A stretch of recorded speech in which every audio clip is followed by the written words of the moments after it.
Welcome, ladies and gentlemen. Yes, it's not Friday. Even the show is called Tech Talk Friday. We're doing this on a Wednesday. So, welcome everybody to Tech Talk. And the reason why we're doing it on a Wednesday, of course, because all of us as Malaysians, tomorrow is Hari Raya. So, we're about to celebrate as well. So, we thought, why not? Let's usher it in together. And today, somehow being the last day of Puasa. So, we want to kind of do this at the crack before you guys all berbuka puasa and move into the Hari Raya mood. Even though I do want to warn everybody, we are also in MCO 3.0. So please be safe. Please be safe at home. I know we want to celebrate. We'll get to that once everybody's vaccinated and we are healthy as a nation. So welcome to Tech Talk. This time Wednesday, a show brought to you by Nicole. Nicole being the learning experience platform that each and every one of you can get on to start accelerating your growth, career, future, and also your learning. So if you want to get on Nicole, go on to nicole.app. The link is just there. And if you see on the slider below, there is a promo code for you guys, Roshan T Lead 30. That will give you 30% off just because you are using that promo code.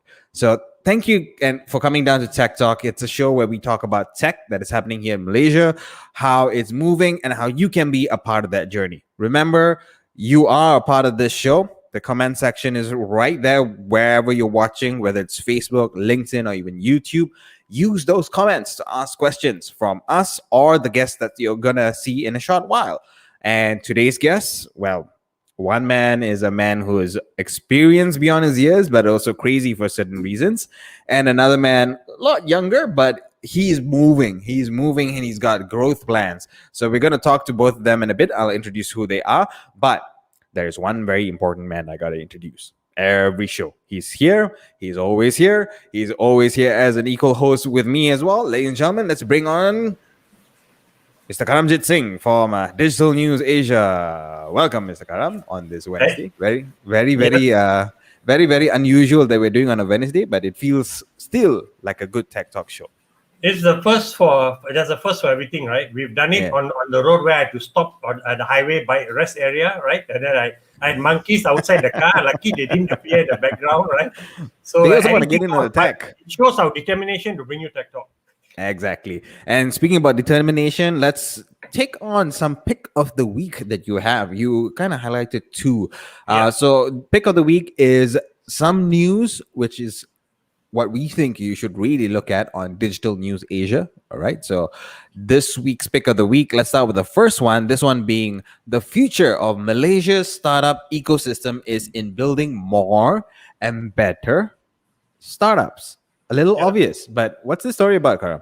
Well, so look, this there was a online event called KL Startup Week, okay? And this was organized by Inbarat Supia from Pixarworks Creative.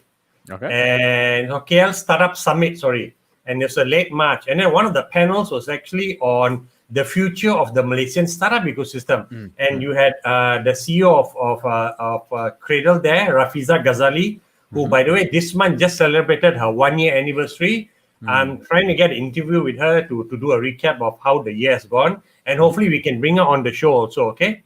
And then you had a venture capitalist there, Victor Chua from Win Capital. You had Aaron Sarma, one of the key players in the Malaysian ecosystem. And then you had another key player, Gopi Ganesalingam, on behalf of the government agency. And of course, Rafiza also is a key player. So, they were all talking about, about this topic. And what I took away was that Victor, who's the VC, says that a weakness in our ecosystem is the fact that our VCs actually prefer to invest overseas.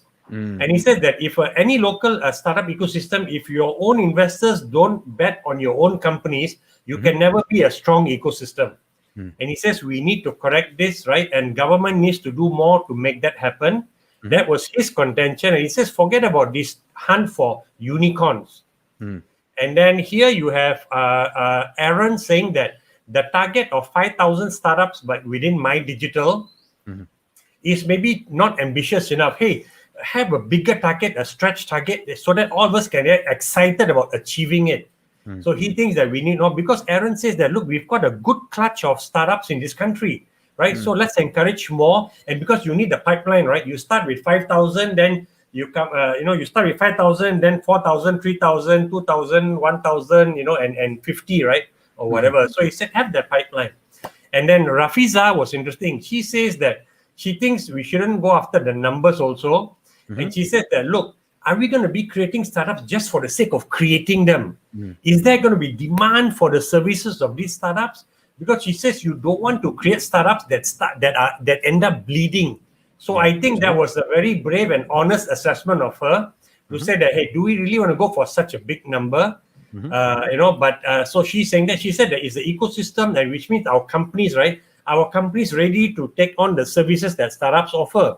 And our Malaysian consumers have enough of a purchasing power, right, to give the business that our startups need. So she is mentioning that. And she also mentioned a point that a lot of the startups that Cradle invested, gave grants to, most of them, she said, actually failed to meet their milestones last year. So that was a warning sign, right? Yeah. Of course, last year was tough. And while we hear about technology companies doing very well, look, there's only one Google, one Facebook, one Microsoft, right? So the ones who do well are very few, but their success kind of makes it seem like all technology, all startups did well. No. Yeah. So Rafiza was being the voice of reason, of realism. And then Gopi, of course, says that, look, we can do it, right, coming from the government. And there's a lot of things that we can do to help the ecosystem, and we need to do more. And we've got to work all closely together, right? Collaborate to do that. So that was the essence of this story, which is why I wanted to highlight it. You can either agree that 5,000 is a realistic goal, or you can agree that maybe we should do higher and aim for it. And you may agree with Victor to say that, our not enough of our investors are investing in us. Okay, so that's the story there. Right.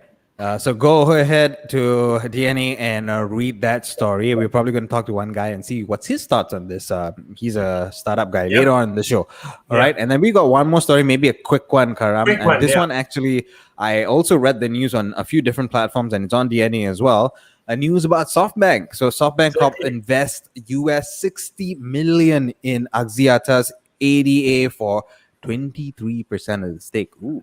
23. That's huge. It's huge, but for those of us who are looking for unicorns, you're only a quarter of the journey to becoming a unicorn, right? But it tells you, right? Even with this ADA is a analyticals and digital marketing company, okay? And it was set up by Axiata in 2018. And Axiata Group has about 200 million.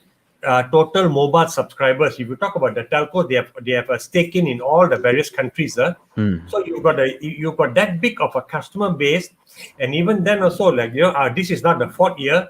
You've only raised 60 million from SoftBank at a valuation of 1 billion. They just eked over a 1 billion valuation, and you've got a long way to go to becoming a unicorn.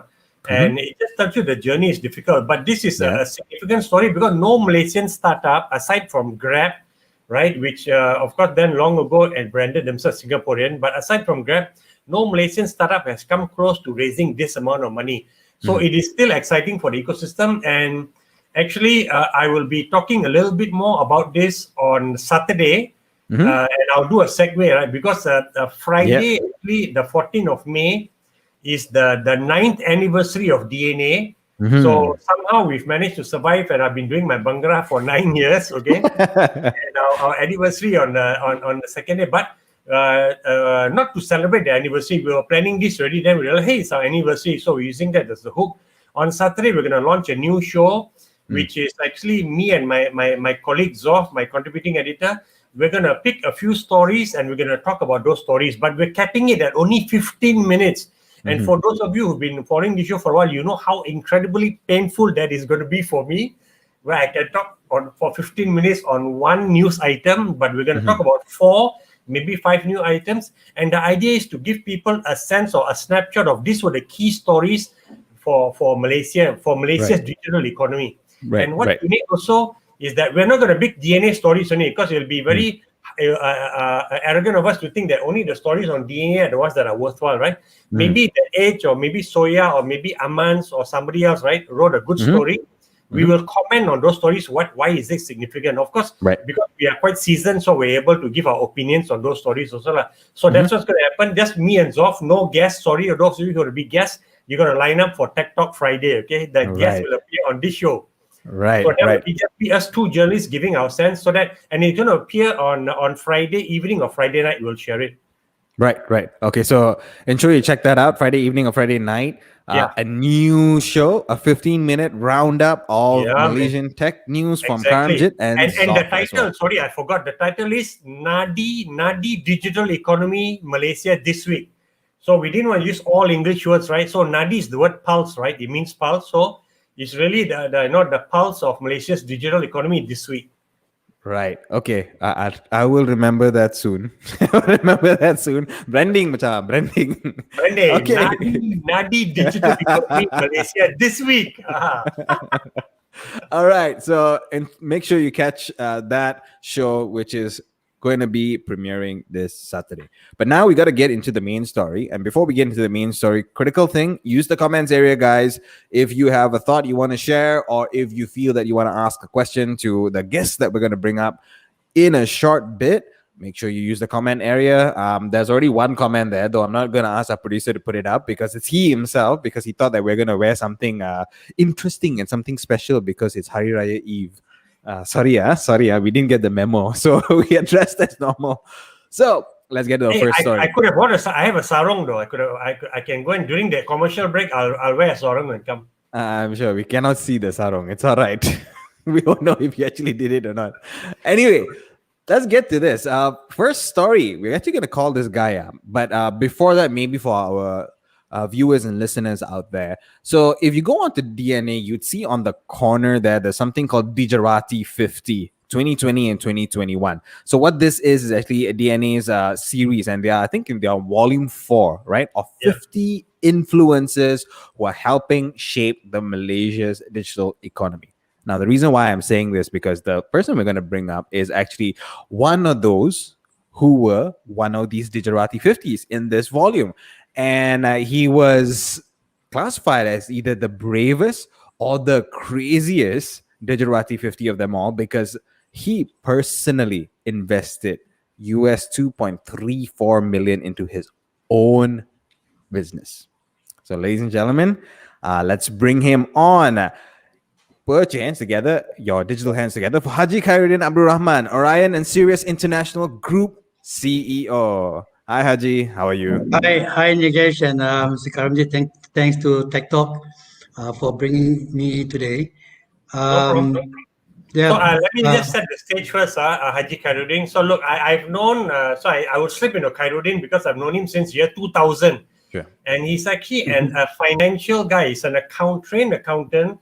But when I met him, he was in the satellite business. He was actually offering SchoolNet. If those of you who remember SchoolNet, it was called SchoolNet, right? Haji? Okay. Yeah, before the one we started it. Yeah, before besides. So I think to 2,000 schools in the rural areas of Malaysia, because he's using satellite technology. So I've known him since then. He's and then so you fast forward to today, and he's making waves now in the content space because he's now challenging he's now actually going to be challenging Astro with his new product called Sirius TV. Okay, and it's totally serious. When we interviewed him last year for Digerati 50, he said he invested 10 million ringgit. He just told us just now he has already crossed 20 million ringgit. Correct. Now, if that is not crazy, I don't know what is, because it is of his own money. And for all of us in Malaysia, Malaysians like to say that, hey, if it's a booming entrepreneur, sure can get some help from the government. If you got 3 hours, Haji Khairuddin can tell you the realities of being an entrepreneur in Malaysia, okay? It is totally not a true, it is a belief that is totally not true. But anyway, Khairuddin, Haji Khairuddin, tell us why, you feel that this is a space that you can create a market niche for yourself. And what is the product you are on the verge of launching? Because you're already doing pilot testing now. Nigesh and Mr. Karamji. Hey, don't call me Mr. La, bro. Make me sound old. First thing first, crazy, no. Brave, no. Stupid, maybe. Maybe it's a combination of both. The combination, basically. Combination of all three, not both, all three. Yeah, I've been asking my wife, my late mother, for all the money for this. But actually, Karam and Yesh, the bank doesn't actually provide funding for people like us. I don't even know whether I am an SME, a startup, or what. So when we started, it's supposed to be a startup, or we are supposed to be we needing of seed money to start with. But Okay. there is no precedent in Malaysia that the bank can fund such a pay TV satellite TV station. Okay. So I have to slog on directly by myself, simply because I've been doing this business since like what 1996, 97, partnering the likes of PCCW, Retail Likashing, Asiaset, the international people, all the while. And then we go from a one satellite to a two-way satellite broadband, and then we carry a lot of videos for the other TV station. So it's not so difficult for us actually to now carrying our own TV station, our own content. So having said that, having the partnership with the international satellite operator, the like of SES, HSZ, for instance, it makes our life a lot easier, and we know the cost, and the cost is not going to be like buying a big satellite of a 200 to 300 million US dollars investment, sort of investment. If I have 200-300 million, I wouldn't want to buy a big building and plug in with all the necessary investment.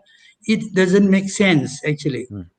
What I need to do is actually to work line by line, to start with the infra, the place. We know we are in Cyberjaya, we are in Tamarind Square.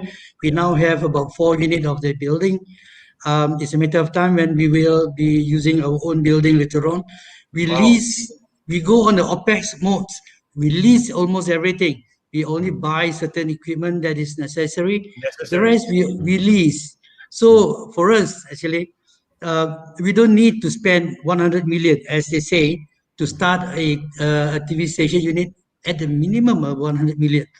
We don't need that. We start with 5 million, we go to 10 million, we go to 15 million, we go to 20 million. And at 20 million now, we are already on air testing. We have 15 channel going to 30 channel right now. Wow. And by June, we should have 30 channel.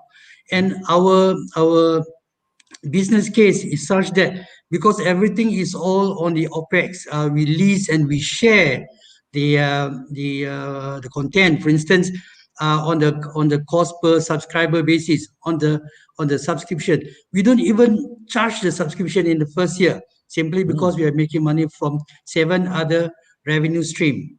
So Seven being other revenue streams. Yeah. seven Wow. other revenue stream. Unlike Okay. the other FTA or the terrestrial TV, they only have 1 or 2.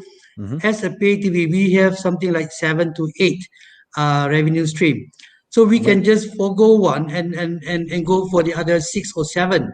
And it's a matter of time. In the next year, then we start charging the subscription. Okay. Even then, Khairuddin, sorry, because people will want to know give an example of what are some of these revenue streams, and then you But carry on ask the from same even then. Because Yeah. people are curious. okay. I'm curious. I don't know. The revenue streams come from the boxes, the box, the installations, the channel leasing. And the moment we have ample customer base, like 7% household penetration, which is about 500,000, the ads will start to kick in. Oh, And really? then we, yes, 500,000 households. You feel that's the magic number to get ads coming in. Okay. right. It looks like a lot, 500,000, but if you divide by 12 months, it's only about 40,000. 40,000 you divide by the 13 state. It is actually that's not much actually. So and we're trying to work with the government. Perhaps the government might want to come in and help the B40 with free decoders and antennas for them as well. Because if you look at the coverage area, I mean, if you look at Sabah Sarawak, they can't get the terrestrial. If they put in the tulang ikan antenna, the fishbone, they can't get the content. So what is the best thing actually is basically the TV on the satellite platform. So that's why we should be there in Sabah Sarawak, in East Malaysia, in East Coast, providing this support to the government. If they want, we have made an offer to the Kementerian Pendidikan. We offer them 2 free channels, but there's nothing that came back to us. We are very sincere in offering them, but for some reason, for obvious reason for them, they doesn't want it. So we still have Maybe they don't the want channel. it yet, lah. They don't want it yet. So We I'm sure you'll persist. Yes, I believe that they have their own reason why they do not want to have the 2 free channel, because it is just like the sewa, the tapak Ramadan. I'm giving them the free tapak for the whole month, 2 or 3 years if they want to. So they just need to pay the if they are cooking kway teow or whatever they use, the water, the Yeah. electricity, the oil. We'll charge them for those things. But well, unfortunately, they decide to keep No, quiet for but a while. I think Haji Khairuddin, the problem is, the challenge with this is so you've already shown us that because you know the business inside out, so you're able to roll out the infrastructure at a very low price, right? But Yes. then this is a content space. If you look at the Astro when they talk about the annual results or quarterly results, the CEO always says that the biggest cost of the biggest chunk of their business, the cost is the content cost. You got to pay premium amount for premium content, right? And then you become the only platform people can get that content. So how are you handling the content part? Because I'm sure the Ministry of Education says, hey, giving the channel is easy. We've got to populate it with content, and that's going to be expensive and blah, blah, blah. So they don't want to. So talk about that for our listeners. I believe the Kementerian Pendidikan already have their content. We are providing them the platform for them 24 hours a day. One channel for the Sekolah Rendah, the other one for the Sekolah Menengah. I think it would be easy for them to just fill up those things rather than they fill up with something right now, which is, I think, it is a terrestrial channel that TV station that they are using, which doesn't meet the challenges of getting to Sabah, Sarawak, and East Malaysia. I'll tell you about. You're I'll talking tell about you their about. partnership with Media Prima, lah. Sorry, I'm cutting you in, but for those because they partner with Media Prima, right? So they are using one Right. of the stations, Channel 8 or Channel 7. Okay. Yes, I mean, if you talk about the content, this is something like you don't go for betunang today, kawin today, and then you also get pregnant in the same day today. So this has to be on the gradual basis. I started something on the tier 2, tier 3 content, and Okay. then later on we'll look, because in our channel bank we have something like 48 channel, not program but channel, which we are constantly changing to suit the requirement. I mean, we have done the survey last year for about 1,000 survey list. We found that the main content that people want, number one, is the documentary. Documentary. Sorry, okay. movie. Number one is movie. Number two is Number one movie. documentary. Oh, right. Number three is cartoon, and number four is sport. So sport is not number one. So I don't have to give sport, okay? Right. Even if I want to, okay? But then we have the religious channel, then we have other channel. So we are focusing. We want to give what the customer want, and those pachi machi, the 70% of what the incumbent currently have outside the Klang Valley, which doesn't use the internet. Those people, they just want to see in-house production. So we are actually gearing up. We now have 30 channel that we are looking at. We can go until 100 TV channel, but it's not a number of channel that people are looking at. Yeah. People are just looking at 3 or 4 because we know Yeah. in the survey it says that they are only looking at 4 to 5 channel. So if we have the in-house production channel, wouldn't it be good that we have the Malaysian drama, the Malay, the Chinese, the Indian, whatever it is, but this is all get towards the local needs and local requirement, rather than I put in the HBO or Yeah. Disney, which people doesn't even want to see. In the first place, it's so damn expensive. It's easily $8 million US sort of things per channel. So why should I go and bang my head on the wall for those things that people doesn't want? And So very it looks like interesting, you're- Haji. Sorry, Karam, I'm butting. Okay, Very go ahead, interesting you're saying that, because as I'm thinking about your strategy, it's actually very sound for the Malaysian market. Because if you go after like the HBOs and the Cinemaxes and all that, you're not only fighting to get that content at an expensive price, you're also fighting with other streaming channels like Netflix, HBO Go, all these kind of things for urbanites. Nigesh, but your talking strategy, about Yeah. Talking about the Netflix and those are programs. You Mm. see, with the collapse of the cinema now, Mhm. with the I think yesterday there's one cinema JSC saying bye bye to us. If you look at it, I can do a pay per view. I Yeah. can put in the let's say 5 to 10 channel, and people pay 2 ringgit to 5 ringgit or 10 ringgit just to watch all those new movies in the local production or international Mm. production. That is the way to move forward. How do we actually beat Netflix and others? Is through this pay-per-view. Basically, theirs is also a pay-per-view mode as well. Yeah. Yeah. So that is where we are actually looking at. Perhaps one day, perhaps those pachi-machi need not pay anything at all. No subscription Mm. required. Mm. Someone just need to pay us for the pay-per-view slot. Mm. That's the only thing that we need. And with because of that, then the ads can come in and Mm. other things can start to come in. Mm. Don't you Mm. think it works better that way? And And because my cost is low, my go-to yeah. market is low, I don't need to go and compete with the incumbent. Right. Basically, I'm just coexisting. I don't need to be number one. Theirs is a 6 billion ringgit turnover. I can be number 10. It's Right. already 600 million there, isn't Yeah. it? Yeah. So, And and and but the I margin is like to say good. this also. I Money like to is say good. this also, Haji. I'm actually, even though I'm working right now in a corporate sphere, even though I'm doing the show right now, even though I'm leading a product, I do have the art part of me. I've been through the art scene where I was doing stage acting, I was doing video, I was doing music. What you're Uh-huh. saying right now is filling me with a little bit of hope because you're saying local.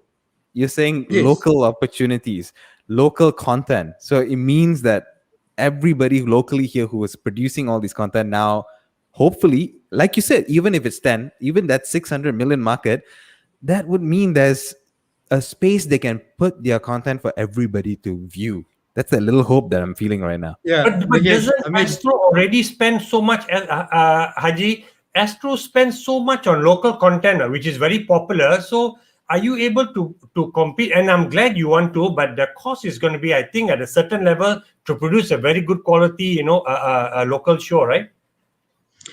yeah, we have started actually working with local production. Unfortunately, right now, our application to be part of the service provider to provide the content to working together with Finas, for instance, Yeah. providing this grant to the production house hasn't been approved yet. We hope that one day it will come in. Simply because right now we are using our own fund to pay Exactly. 24 episodes to people like Tangerine Production, for instance, and these are local production. And the thing which is good is that we are not claiming their copyright. The Okay. copyright still remain with the owner of the production Oh, house. okay. We share or we own the distribution right. Perhaps it's exclusively we can distribute anywhere we want. Point here is that our coverage for the satellite is not only Malaysia, we cover the whole of Southeast Asia. When we open up right now our on-air broadcasting, almost 200, 300 million people right now in Indonesia is watching our services because it is not encrypted at the moment. So Oh, can but you just they imagine? need your dish, right? Don't they need a specific, not dish, but your box, your setup box, right? We open up, meaning that there is no encryption. They can use any box except the Wow. incumbent box. Incumbent box is basically blocked. So in Indonesia, any box at all with the antenna 60 centimeter pointing toward SES 12, you can already watch our services right now. Oh, wow. Interesting. I So didn't know that about the that's a business. big service right now, a coverage area that we have for the Right. moment. Right. Right. Yes. Right. Right. Wow, Very very interesting. Very cool. interesting. And your model is very interesting. I Yeah. totally wish you all the very best, and hope you get some funding in to help you. Right, you've put in 20 over million of your own money. I mean, we've never had an entrepreneur come on the show who's invested this much, right, into their own dream, into their own craziness, and borderline stupidity. I don't know. I think Yeah. cannot call this stupid at all. It's just crazy is good. If you're only Remember, people who are crazy, help change the world, right? Karam, it reminds me of a story where actually suddenly someone was actually jumped into a river and swimming with the crocodiles until to the other side. And then they were asking him, "You are so brave to swim across the river." He said, I'm looking at who pushed me just now. Someone has pushed me into the river. So no, I'm not being pushed. Actually, I have done this, the calculation and everything, and we feel that there is ample space for us to come in Right. together with the incumbent. The main challenge is not the incumbent, but the piracy. Mm. So the piracy will be the main challenges for us actually, Nigesh Okay. and Right. Taranjit. Right. Right. Right. Well, And good luck to you, So, and we'll yeah. make sure MCMC enforcers lah. Start make them work 24 hours, right? Got to enforce, come down on all these pirates, right? Yeah. So, okay, yeah. thanks for that, Haji. Thanks for spending some time with us. And if you can stay back and join us for the wrap up later, is My great. digital, But if you, yeah. yeah, if you Will can't, do, will if you do. can't, Yeah. yeah, if you Thank you, can't, no guys. worries, because I understand that you gotta buka puasa and all that. So thank you, Ton Haji, and we're gonna go on to our next guest. And before we go on to the next guest, I gotta do this lame quote. So Haji kind of embodies Savage Garden's own song, "Crazy, Madly, Deeply." Sorry, I had to pull that one out. So now we're gonna call from an experienced guy who is going leaps and bounds, taking all the risks for his belief, to a younger guy who is working hard and actually got a big round of funding, which is going to help him grow even further. So, ladies and gentlemen, let's bring the founder of Lapasar and the CEO, Thinesh Kumar. Hi, Thinesh. Hey, hi Nigesh, hi Karam. Thanks for How having you me go? on. Good, very good. Congratulations again, and on the round of 7 million. Nigesh, this is not a big round. You got to wait for the big round. I got to wait for the big round, huh? Because this is a young man who's got a model and a game plan in a hurry. And I think it's incredible what he's done. I mean, Thinesh, so actually, Nigesh, Thinesh is also a current Gujarati 50, but I just didn't alert you to that. So he's a current Gujarati 50 or so. Somebody we think is going to help shape Malaysia's digital economy. And I think the amount of money he raised is interesting, and especially Thinesh, you raised it from so many parties. So, and I've never asked anyone this before. Is it difficult to manage so many investors? When you talk about getting their money first, not managing them once they're your investors, right? Because you got angel investors from next year and family, and they use family offices, which means more than one family office, I'm assuming. Correct me if I'm wrong. And then you got corporate investors, which include Shopper 360, who led the funding round. So it seems like a bunch of people have come together. Why do you feel that's a good strategy to have so many people in?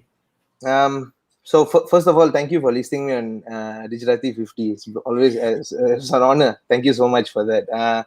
Now, I think it very much stems back to what we had to go through, right? As a Malaysian startup, I think before the MCO came, before the first MCO came, we had already secured a round of investment, actually about the same amount, but we couldn't get that through because the MCO came and things were uncertain and people just went cold, right? And I don't want to mention those investors, but we got into a state of panic, number one, but we collected our thoughts, we became calm, and we told ourselves, look, this is time for survival. We don't know what's ahead. Let's just basically make the company profitable, which is not usually spoken about a scene in the startup scene, but we could, and we did it. And then when things settled down, when the dust settled, is when we decided, okay, now we go out and raise again. So we went out and we spoke to a bunch of 100 over investors. What? Investors, yeah, 100 over investors. Yeah, okay, when did you start? Last year in November, December? When did you start? So after the dust settled, everything was settled down. Then we started again in August, September, around that time. And we spoke to 100 over of them. And why we know over 100 of those investors, almost 150, is because of my last round of funding, which was about 2 million ringgit. It was from a Singaporean VC, Seed Plus. And so we already knew that round also I needed to speak to 100 over VCs, right, to get the investment. So it's a bit difficult to get that funding across. Now, one of the main feedbacks we got from all the Singaporean VCs is that how are you going to scale this model across the region, across Malaysia, beyond Malaysia? And so they much prefer to invest in countries like, say, Vietnam or Indonesia, where the market is already big. The exit potential could cover the entire fund size that they manage, right? So it becomes very difficult for a Malaysian company in that context. But my standpoint was very simple. I told them there is a much bigger possibility that a Malaysian company is going to be financially strong 4 years down the line, 5 years down the line, because the amount of funding that's coming to this country is not as intense as Indonesia or Vietnam, that allows us as a company to then probably bring the company public, make it profitable, and start acquiring around the region. That could be the strategy. But I could not convince, not even one VC was convinced with that. Then we figured, look, we cannot waste time anymore. We've got to bring the deal back to Malaysia, right? And so we brought it back into Malaysia. We engaged Nexia, and they put us in touch with a bunch of possible investors, first and foremost corporates, because we knew the round size can only be led by corporates. Angel investors typically don't invest so much money, right? True. 7 million. So what we went for was FMCG investors first and foremost to prove that, look, there is merit in what we're doing as a company. So once we secured that, the first 3 million ringgit was secured, then we started speaking to the smaller check sizes, right? The family offices. And so we have 4 components to the business. We've got the technology itself, we've got the distribution bit, the warehousing, and then we've got the financial services. It's sort of all round. So we brought in investors from all four components. Really? Yeah. But the challenge, right? It wasn't our strategy to raise from so many people. Okay. It wasn't a strategy to go to pitching.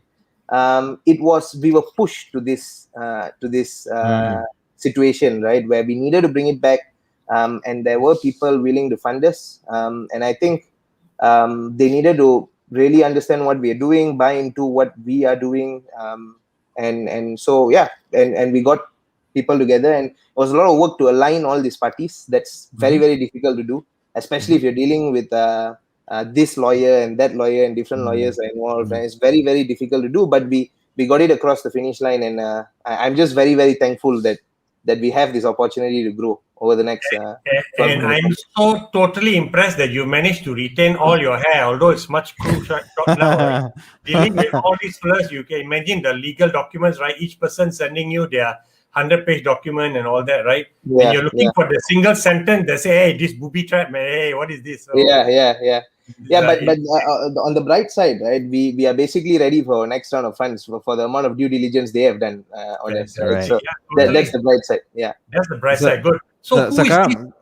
Who is this Shopper? Sorry, 1 second. Who is Shopper 360 Limited? Because I'm not familiar with them. Right. They are a FMCG. They specialize in FMCG marketing. So they do 360 marketing for a lot of FMCG brands. A local company, lah. Okay. They started locally, local founders, and then they listed it in SGX. I'm not too sure when, but they listed it in SGX, and so they have very good relationship with a lot of brands, FMCG brands, which is vital for our success. So all your current round, all are Malaysian-based investors, lah. Yes, all of them. Yes. So that means Victor Chua is wrong, because he was saying earlier, right, that most of our investors prefer to invest, in overseas. So you have proven him wrong, and I'm sure he wants to be proven wrong, right? He's not. He's saying, hey, hopeless, right? It's credit to you. So you may be the beginning of the trend. Maybe the others to say, hey, we should look at our local guys, right? Yeah. And I think, I mean, instead of just looking at VCs, there are a lot of corporate investors, family offices that can be reached out to. This is not something that startups typically do, but we were lucky enough to have that connection, right? And another thing is, I think there's a very, very big mindset. I mean, to me, it's the wrong way to look at things, that Malaysia is a small market. Malaysian companies cannot become a unicorn and stuff like that. Look, we can become a unicorn by being financially strong here and then start acquiring outside of the country. That is a real possibility, and that's the route we are taking, basically. Right. And so I've got this question, because you kind of, when you were telling the story, it kind of popped in my head, and also there's a comment that came up on LinkedIn. So if your producer can put it up, it's actually the same question I have. You had 2 moments that you kind of decided, I've got to make a shift right now. One is after your first round of funding, when things didn't fall through, and then you decided, like, okay, you know what? We got to make the business profitable. You made a gut call there, right? Yep. It's easy at that point to say, look, how do I really drop the search for funding and go back to just operating the business and getting profit, or do I keep at it?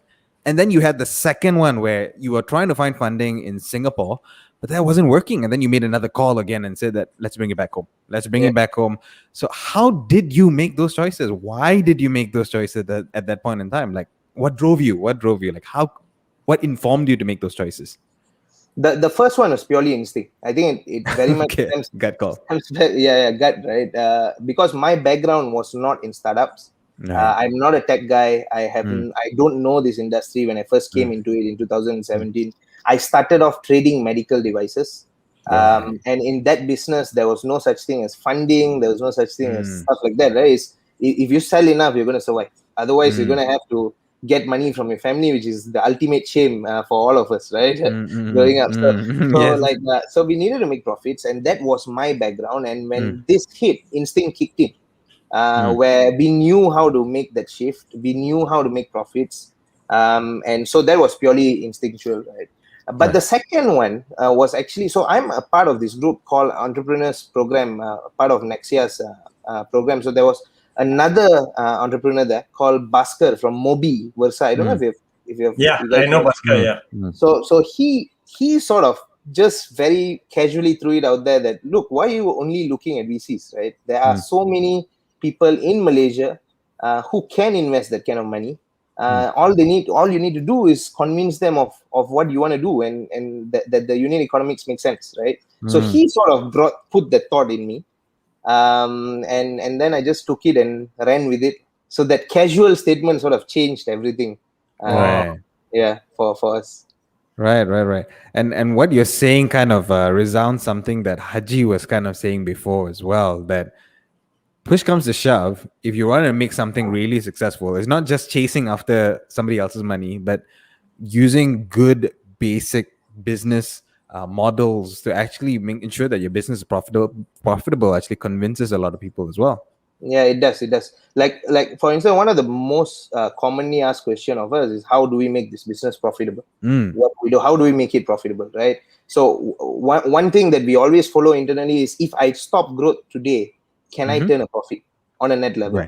If the answer is yes, then no problem, push, burn, right? If the answer is no, stop burning, go back to the drawing board, look at what we can fix, and then push again. So because that fear is constantly there. It's not that we are not Grab, right? We are not going to be able to raise billions now. So we've got to make the fundamentals right first and foremost. But you're targeting, your numbers are big. You're targeting 10,000 grocery stores and 2 billion in revenue. So what gives you the confidence that is an achievable objective? And is that all in Malaysia only for now? Yeah. So we have, so before this round of funds, Karam, we have raised 2 million ringgit in total, 2.5 million ringgit in total. This was before the 7.5 million ringgit round.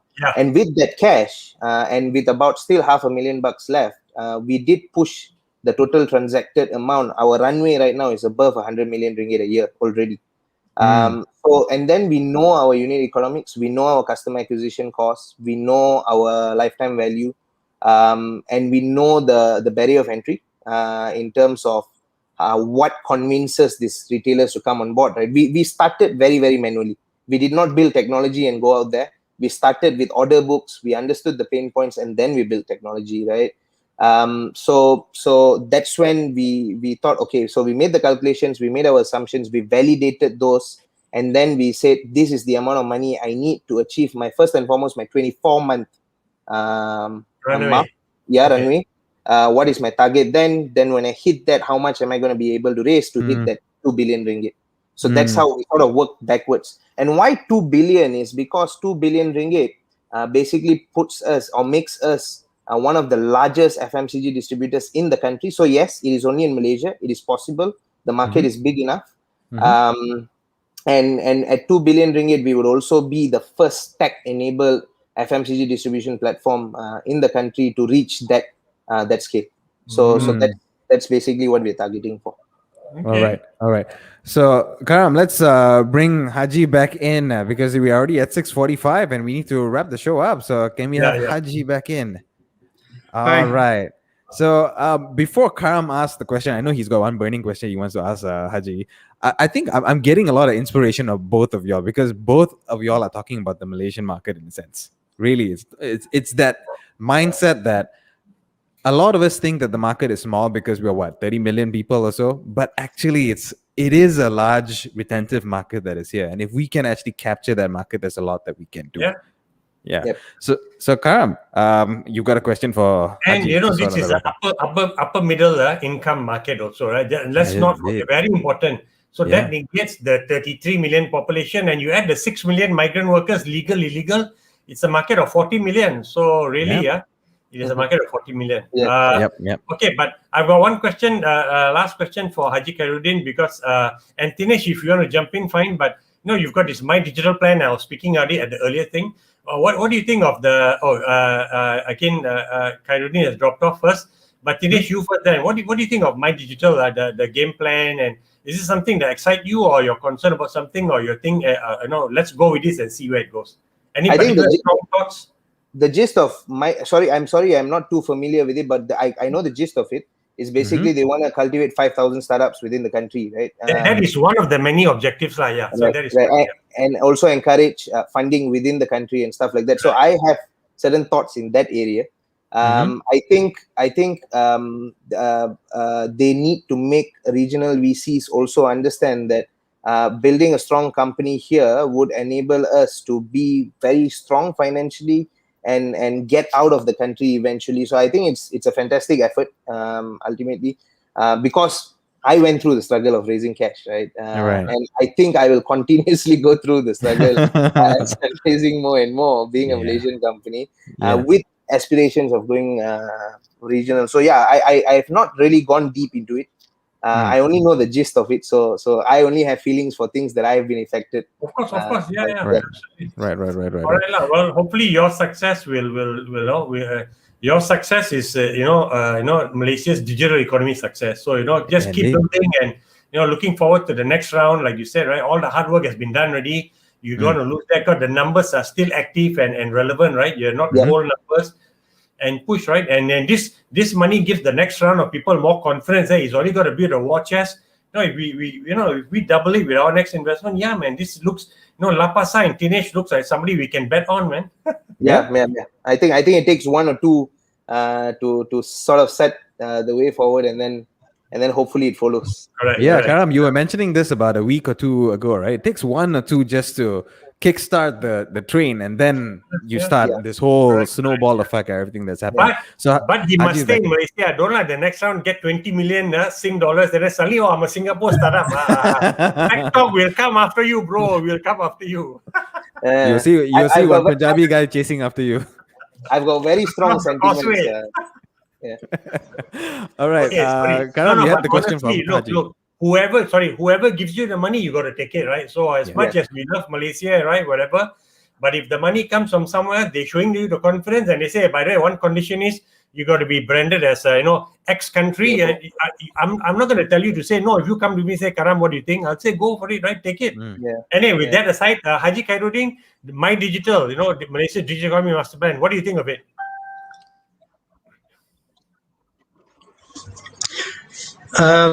Karam, you're talking about the My Digital Malaysian concept.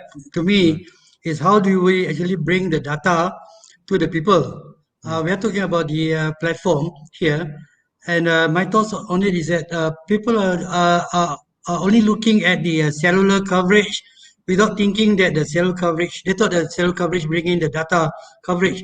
But actually, all of us can just do away with the cellular coverage, and we can just work on, say, something like Unify or smart Wi-Fi that we have, providing the data coverage to anywhere we want.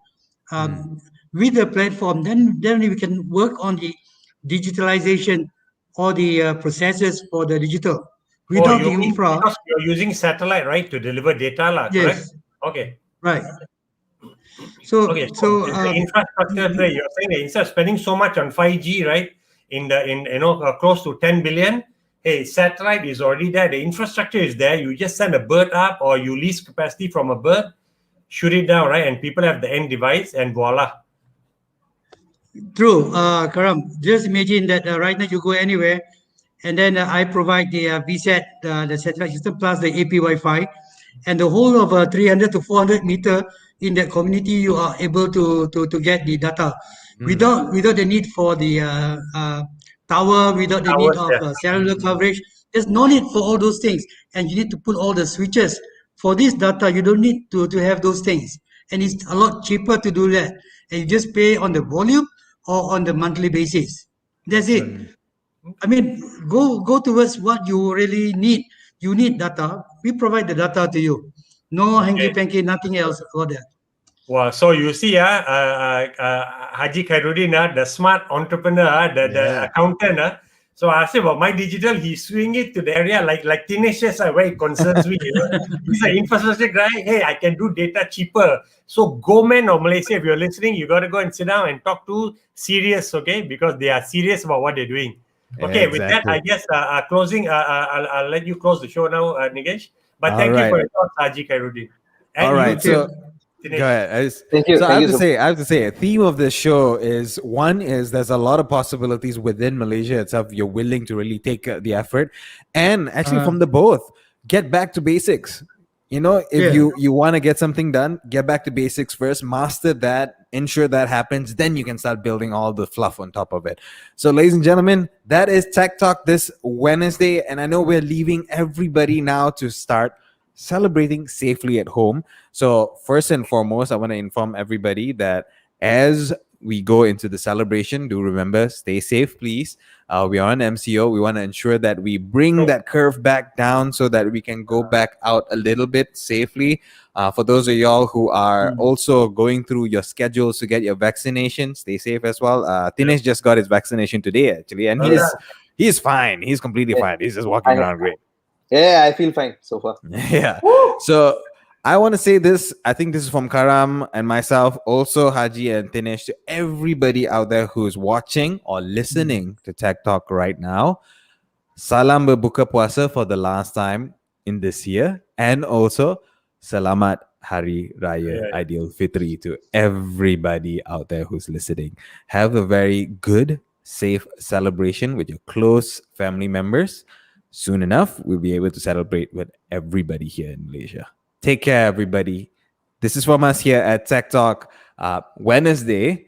We'll see you next week on Friday as usual. Take care and see you, everybody. Bye. Thank you, gentlemen. Thank you, everyone. Thanks, Karam and Nigesh.